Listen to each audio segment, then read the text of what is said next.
Bonjour très chers amis les poissons et soyez le bienvenu sur ma chaîne Intuition Desserine et j'espère que vous êtes bien. Allez, c'est parti. La version difficile de ta vie touche à sa fin, chère âme. Pas un ralentissement graduel, pas un allègement léger, une fin. Ce qui la remplace est quelque chose qu'on t'a dit être soit une récompense pour un certain type de personne, soit un fantasme pour tous les autres. Ce n'est ni l'un ni l'autre. C'est simplement ce qui arrive quand une personne arrête enfin de se battre contre sa propre vie et commence à la recevoir. C'est là que tu te diriges. Parlons de ce à quoi cela ressemble réellement. Maintenant, chère âme, avant de parler d'où tu vas, je veux passer du temps réel sur où tu as été, car je pense que la plupart des gens traversent une saison difficile sans jamais comprendre pleinement ce qu'elle faisait réellement. Et, euh, et cette compréhension incomplète fait partie de ce qui les maintient sur leur garde face à la difficulté, même après que la difficulté ait véritablement pris fin. L'ère difficile de ta vie n'était pas aléatoire. Ce n'était pas une punition et ce n'était pas la preuve de quoi que ce soit de négatif sur ton caractère, tes choix ou ta valeur pour recevoir quelque chose de mieux.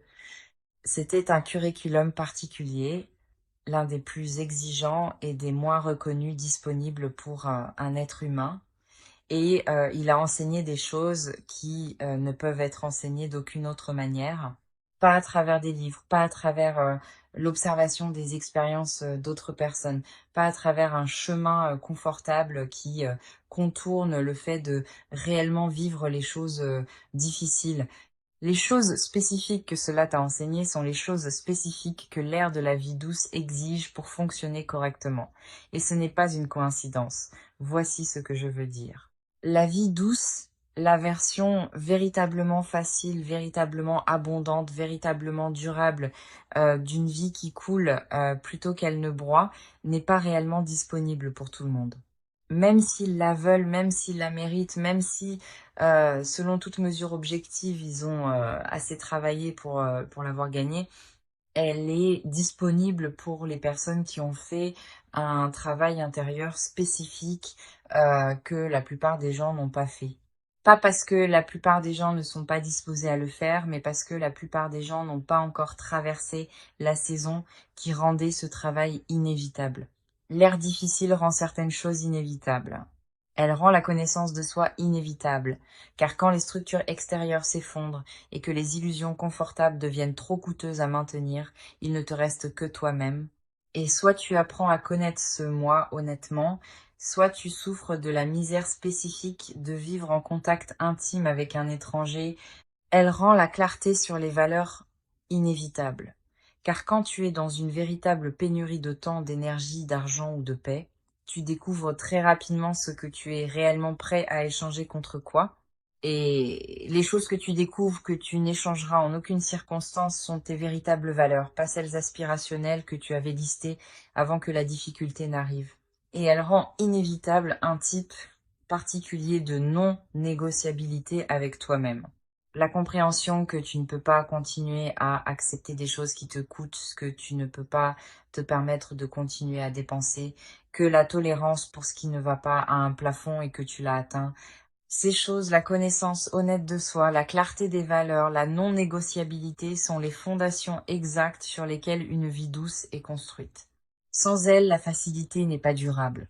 Elle s'effondre en retombant dans le schéma difficile familier car l'infrastructure intérieure n'a jamais été construite pour la soutenir. Avec elle, la facilité n'est pas seulement possible.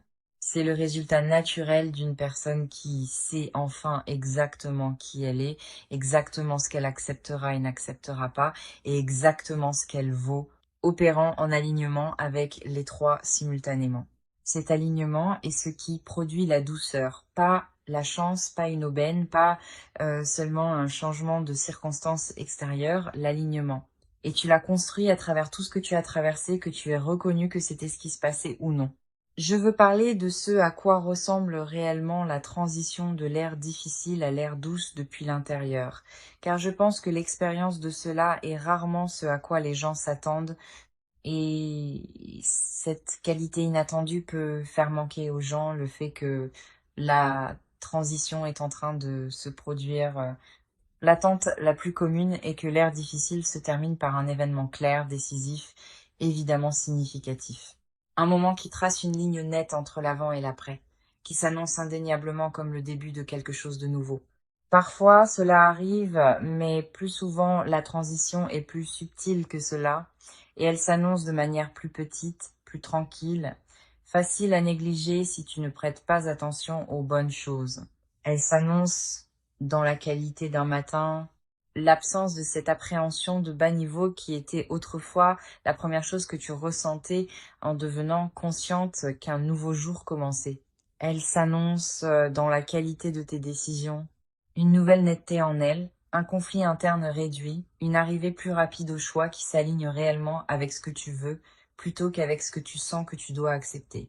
Elle s'annonce dans la qualité de ton énergie, une réduction de cette fatigue chronique qui n'était pas un manque de sommeil, mais l'épuisement spécifique de quelqu'un qui portait un poids qui n'a jamais été distribué équitablement. Ce sont les signaux tranquilles, presque invisibles, mais absolument réels. Si tu en as remarqué certains dernièrement, tu n'imagines pas quelque chose. Tu perçois avec précision le début de la transition. Et chère âme, je veux aborder cela avec soin, car l'expression vie douce porte un certain bagage culturel qui, je pense, obscurcit ce qu'elle signifie réellement pour la plupart des gens qui y entrent véritablement. Dans certaines conversations, la vie douce a été réduite à une esthétique, un langage visuel de cachemire et de matins tranquilles et de soins de peau coûteux et d'environnement magnifique, ce qui est charmant, mais qui n'est pas la substance de ce que l'expression désigne quand elle résonne avec quelque chose de profond chez une personne qui a vécu la version difficile. La vie douce qui compte, celle qui commence réellement pour toi, ne concerne pas principalement à quoi les choses ressemblent. Elle concerne ce que les choses ressentent. Et spécifiquement, elle concerne la présence de facilité dans des domaines où l'effort était autrefois constant, inévitable et épuisant. La facilité dans la façon dont l'argent circule.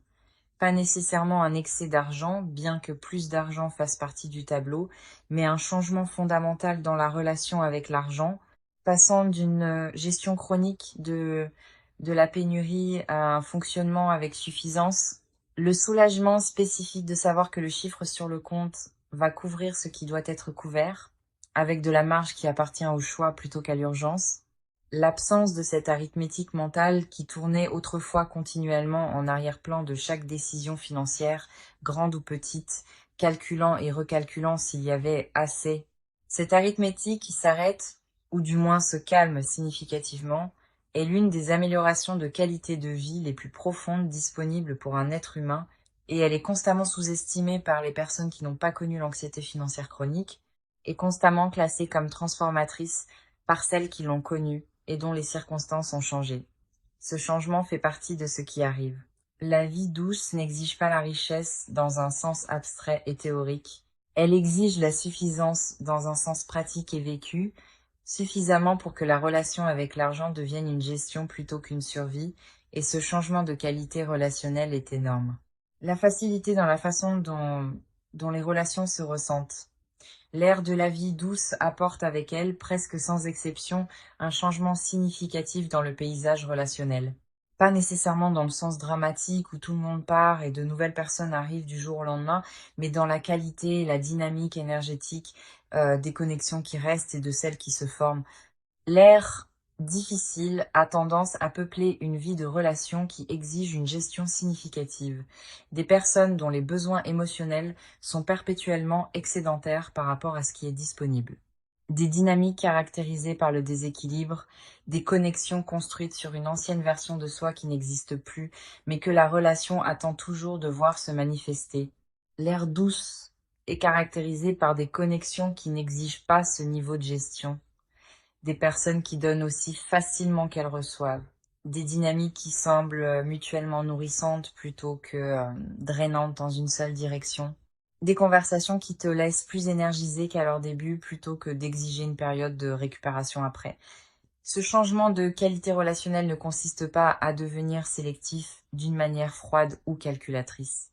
C'est simplement le résultat naturel d'une personne qui a fait le travail de l'air difficile et qui arrive à une clarté sur ce dont elle a réellement besoin dans la connexion humaine et qui porte cette clarté d'une manière qui attire ce qui lui correspond et repousse doucement ce qui ne convient pas.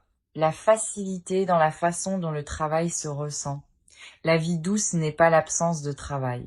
Les gens qui imaginent qu'une vie douce signifie ne rien faire découvrent souvent, quand ils atteignent la position financière qui rend ne rien faire techniquement possible, que ne rien faire est sa propre forme de difficulté, que les êtres humains ont besoin de contribution et d'engagement et de la satisfaction particulière de construire quelque chose pour se sentir véritablement bien.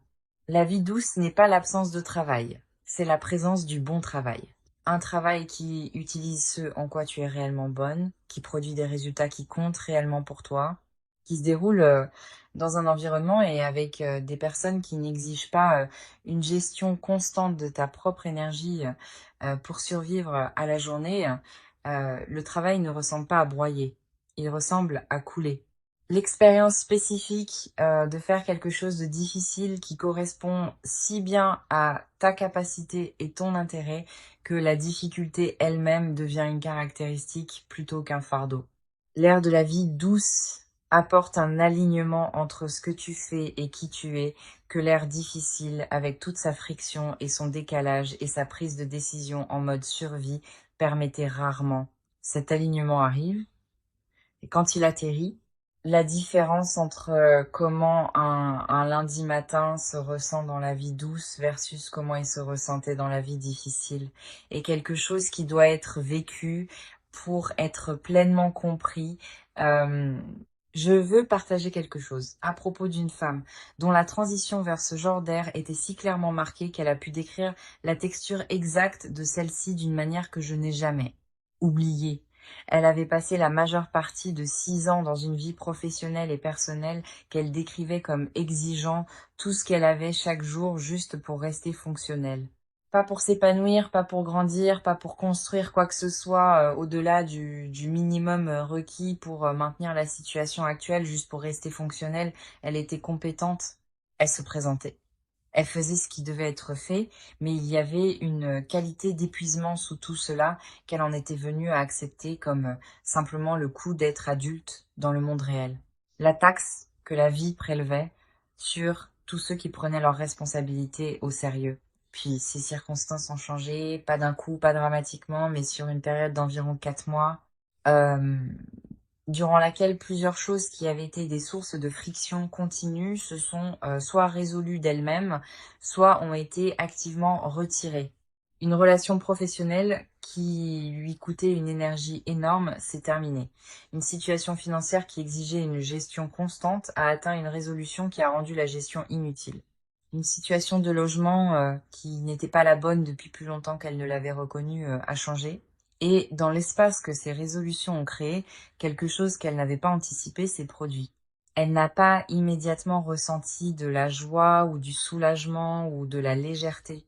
Elle s'est sentie étrange, désorientée, comme une personne qui s'est arc-boutée contre le vent depuis si longtemps que quand le vent s'arrête, euh, l'absence de résistance elle-même exige un ajustement. Elle l'a décrit comme ne sachant pas quoi faire de ses propres mains, une métaphore pour ne pas savoir comment habiter une vie qui n'exigeait plus une gestion constante de crise. L'étrangeté a duré quelques semaines, puis tranquillement et sans annonce, elle a cédé la place à quelque chose qu'elle n'avait véritablement pas connu depuis des années. Elle l'a simplement appelé de l'espace. Il y avait de l'espace dans ses journées, de l'espace dans son esprit, de l'espace dans son corps, de l'espace pour penser à des choses qui n'étaient pas urgentes, de l'espace pour vouloir des choses qui n'étaient pas de la survie, de l'espace pour devenir lentement et sans pression la version d'elle-même vers laquelle les années difficiles avaient construit sans qu'elle en soit pleinement consciente. Cet espace est ce qu'est réellement une vie douce. Pas une absence de défis, une abondance d'espace. Euh, Maintenant, voici la partie que je pense être la plus pratiquement importante et la partie la plus systématiquement omise dans les conversations sur l'entrée dans une meilleure saison de vie. Comprendre que L'ère de la vie douce arrive est une chose. Y participer activement, y vivre avec ta pleine présence plutôt que de l'observer depuis une distance légèrement prudente en attendant d'être certain est qu'elle est réelle et permanente avant de t'y engager, est tout autre chose. Et la différence entre ces deux expériences est énorme. Le plus grand obstacle unique que la plupart des gens rencontrent en entrant dans leur ère de vie douce n'est pas un déficit de circonstances extérieures. C'est un surplus de tension intérieure. 6 ans de vie difficile apprennent au système nerveux à être prêt pour la difficulté à tout moment, à scanner constamment pour le prochain problème, à retenir la pleine jouissance de tout bon moment au motif que se détendre dedans rend le retour inévitable de la difficulté plus douloureux. C'est une réponse adaptative. Elle protège une personne d'être prise au dépourvu par la difficulté en ne baissant jamais complètement la garde. Mais c'est aussi le mécanisme par lequel une personne porte la vie difficile dans la vie douce, en amenant l'attention, la vigilance, l'attente que l'autre chaussure tombe, dans des circonstances qui n'exigent ni ne méritent plus ce niveau d'alerte. L'ère de la vie douce ne dissout pas automatiquement cette tension. La tension doit être délibérément, consciemment, activement relâchée. Et la relâcher n'est pas une décision unique prise une fois. C'est une pratique quotidienne, parfois horaire dans les premiers stades, celle de remarquer la tension et de choisir de la laisser aller. Celle de permettre à un bon matin d'être simplement un bon matin sans l'auditer immédiatement pour des problèmes cachés. Celle de recevoir un développement positif sans immédiatement chercher le piège. Celle de faire confiance de manière incrémentale et avec une conviction croissante que la facilité n'est pas un tour et que le sol n'est pas sur le point de céder. Cette pratique de relâcher la tension est le travail le plus important de l'ère de la vie douce. Et c'est un travail intérieur au sens le plus complet. Personne ne peut te voir le faire. Il n'y a pas de validation extérieure du progrès que tu fais. Et les résultats sont invisibles pour quiconque ne prête pas une attention très étroite à la qualité de ton expérience quotidienne. Mais c'est aussi le travail qui détermine si la vie douce prend réellement racine ou si elle reste un phénomène de surface posé sur un paysage intérieur inchangé. Les racines d'une vie douce sont faites de cette tension relâchée. Chaque fois que tu attrapes la vigilance et choisis la facilité à la place, chaque fois que tu reçois quelque chose de bon sans le rétrécir, chaque fois que tu laisses un moment de confort ou de plaisir ou de satisfaction authentique, réellement s'enregistrer dans ton corps plutôt que de le traverser sans le reconnaître parce que tu étais trop occupé à surveiller la prochaine difficulté. Ce sont ces moments qui construisent l'infrastructure réelle d'une vie douce de l'intérieur vers l'extérieur. Il y a aussi quelque chose que je veux aborder sur comment une vie douce se construit pratiquement, car je pense que l'accent intérieur de conversation comme celle-ci peut parfois laisser aux gens l'impression que la dimension extérieure ne compte pas, ce qui n'est pas vrai. La dimension extérieure compte énormément et il y a des choses pratiques spécifiques qui construisent la vie douce dans le monde réel qui méritent d'être nommées clairement. Les limites, non pas comme un concept à la mode, mais comme une gestion pratique de là où va ton temps et ton énergie, sont les poutres structurelles d'une vie douce. Une vie sans elle est une vie perpétuellement disponible aux besoins et exigences de tous, ce qui est la définition de la vie difficile, indépendamment de la quantité de revenus ou de stabilité ou de facilité apparente qui l'entoure. Une vie avec elle est une vie qui réserve la majorité de ses meilleures ressources pour les choses qui comptent réellement pour la personne qui la vit, ce qui est la définition de douce, indépendamment de ce à quoi cela ressemble de l'extérieur. La pratique de dire non aux demandes qui ne s'alignent pas, aux opportunités qui sont bonnes mais pas justes, aux dynamiques qui demandent plus qu'elles ne donnent, n'est pas un luxe des personnes déjà arrivées à une vie douce. C'est l'un des matériaux de construction principaux de la vie douce elle-même. Les décisions financières prises en alignement avec une vie douce plutôt qu'en réaction à une vie difficile font aussi partie de cette construction pratique.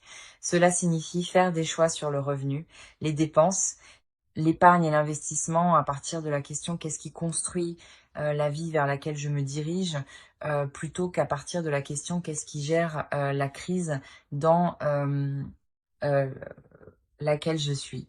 Ce sont des questions différentes et elles produisent des réponses différentes. Une personne gérant une crise prend des décisions financières différentes d'une personne construisant une vie. Et le point de transition entre ces deux modes de prise de décision n'est pas déterminé uniquement par les chiffres sur le compte. Il est déterminé par un changement dans la question fondamentale à partir de laquelle les décisions sont prises. Ce changement peut se produire et est le plus durable quand il se produit avant que la situation financière n'ait complètement rattrapé, parce que les décisions prises à partir de la nouvelle question accélèrent l'amélioration financière plutôt que d'attendre que l'amélioration financière rende la nouvelle question disponible. Je veux terminer avec quelque chose sur les personnes qui vont être dans la vie douce avec toi, car je pense que c'est l'un des aspects les plus importants et les moins discutés de cette transition. L'ère de la vie douce n'est pas une réalisation solitaire. C'est une expérience partagée et les personnes avec qui tu la partages déterminent plus que presque tout autre facteur unique si la douceur tient ou s'érode avec le temps sous la friction de la mauvaise compagnie. La vie douce ne peut pas coexister durablement avec des relations qui sont structurellement difficiles, avec des personnes dont la présence exige une gestion constante, dont la volatilité émotionnelle exige ta disponibilité perpétuelle comme force stabilisatrice, dont la relation à ton bien-être est caractérisée davantage par le prélèvement que par l'échange mutuel. Il ne s'agit pas d'être froid ou d'abandonner les personnes qui luttent. Il s'agit de comprendre que tu ne peux pas construire une vie douce sur une fondation de relations difficiles, pas plus que tu ne peux construire une structure stable sur un sol instable. Les décisions relationnelles qui accompagnent la transition vers l'ère douce sont parmi les décisions les plus significatives que tu prendras. Qui a accès à ton temps, ton énergie, ta paix et ta présence à ce nouveau niveau? Prends-les délibérément. Prends-les à partir de tes valeurs plutôt qu'à partir de la culpabilité ou de l'obligation ou de la peur d'être perçu comme méchant. Et, euh, et fais confiance au fait que les personnes qui appartiennent à la vie douce avec toi n'exigeront pas que tu te rendes à nouveau difficile pour être en relation avec elles. Les bonnes personnes pour cette ère sont celles qui rendent la facilité plus facile, pas celles qui la rendent conditionnelle. La vie douce n'est pas une destination à laquelle tu arrives et que tu maintiens ensuite sans effort à partir de ce moment-là. C'est une façon de vivre qui est construite et reconstruite quotidiennement à travers la pratique accumulée de toutes les choses dont nous avons parlé. L'attention relâchée, les limites honnêtes, les bonnes relations, euh, les décisions prises à partir de l'alignement plutôt que de la réaction. Mais voici ce que je veux que tu retiennes de cette conversation plus que tout. La construction n'est pas difficile de la manière dont la saison précédente était difficile. Elle n'exige pas le genre de broyage, d'épuisement, de dépense totale de ressources que l'ère difficile exigeait. La vie douce se construit doucement, à travers l'attention, à travers le choix, à travers la pratique, douce et persistante de vivre comme si tu méritais la facilité qui arrive parce que tu la mérites. Pas éventuellement. Pas une fois que tu l'auras à nouveau prouvé. Pas une fois que tout sera parfaitement arrangé. Maintenant, tel que tu es, avec ce que tu as, l'ère a déjà commencé. J'espère que cette lecture t'a plu. Chère âme, mets en commentaire dès maintenant. J'entre dans mon ère de vie douce et je la reçois pleinement. Écris-le comme une déclaration de là où tu es réellement, pas de là où tu espères être un jour. Euh, et puis dis-moi quel est le domaine unique de ta vie où tu es le plus prêt à sentir la facilité arriver. Où la version difficile a-t-elle tourné le plus longtemps? Et où es-tu le plus prêt à ce qu'elle s'arrête enfin complètement? Dis-le-moi spécifiquement, parce que je lis chaque commentaire et je veux connaître la forme particulière de la douceur dans laquelle tu entres. Si cette vidéo a atterri quelque part de réel en toi aujourd'hui, abonne-toi dès maintenant et active la cloche, parce que cette chaîne est l'endroit où des conversations comme celle-ci vivent exactement à cette profondeur. Ton air de vie douce n'est pas une récompense sans considération. C'est une transition, déjà en cours et la seule chose qui reste à faire est d'arrêter de te crisper assez longtemps pour réellement la sentir arriver.